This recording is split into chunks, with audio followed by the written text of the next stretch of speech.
अपना परिचय बताइए। मेरा नाम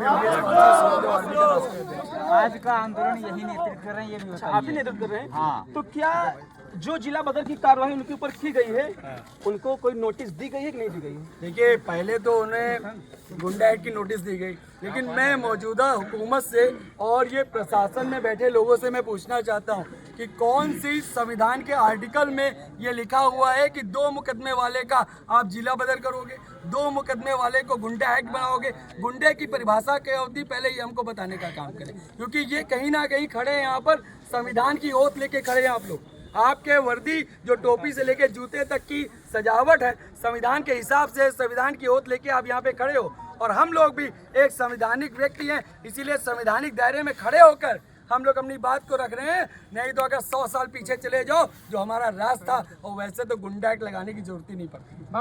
समझ रहे? इतना कह देना चाहते हैं कि जो सत्ता की चाटुकारिता करके काम किया जा रहा है, ये मत करिए। संविधान की ओर लेके आप काम कर रहे हैं, तो संविधान का ख्याल रखिए।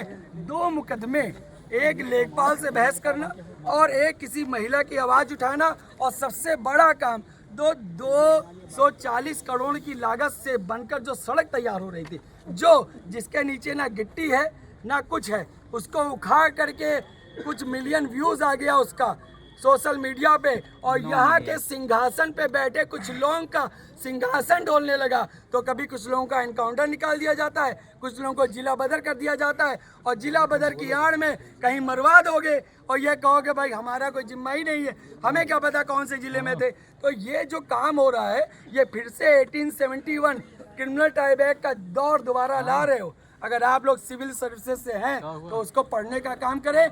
क्रिमिनल ट्राइब एक्ट जो अंग्रेजों ने लगाया था, फिर से हमारे मार्शल समाज पे लगाने का काम कर रहे हो, और आज हम लोग संविधान के दायरे में आकर के आपसे न्याय मांग रहे हैं। ये आपके लिए बहुत अच्छी बात है, आपसे मांग रहे हैं। नहीं तो लाठी खाने से, गोली खाने से और भाला घोंपने या भुकवाने से समाज कभी डरने वाला नहीं रहा है, और आज हम लोगों को दबाया जा रहा है। ये कलम की ताकत से हमें दबाने का काम हो रहा है।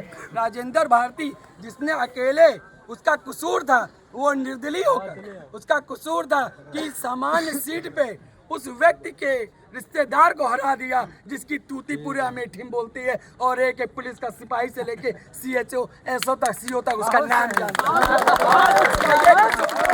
मुकदमे कसूर नहीं थे। मैं जानता हूँ सत्ता में बैठे लोग जिनके ऊपर 14 मुकदमे, 12 मुकदमे। अरे कर दो गुंडा एक्ट की कार्रवाई, है औकात तो कर दो गुंडा एक्ट की कार्रवाई।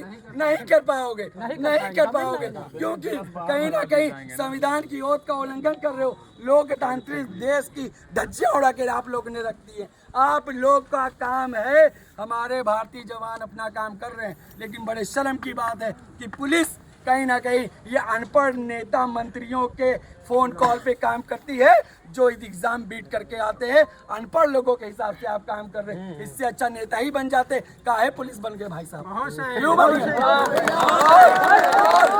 और ये कहना चाहता हूँ, अगर राजनीति करने का इतना शौक है, हमारे घर में 2 जोड़ी कुर्ता पैजामा और रखा है, ये वर्दी उतार के कुर्ता पैजामा पहन लो। यही कहना चाहते हैं। 2 मुकदमे में कौन सा गुंडा बन गया वो बताइए। ये राजनीतिक मुकदमे हैं, राजनीतिक मुकदमे हैं। 2 मुकदमे में आप किसी को एनकाउंटर लिख देते, तानाशाही रवैया है।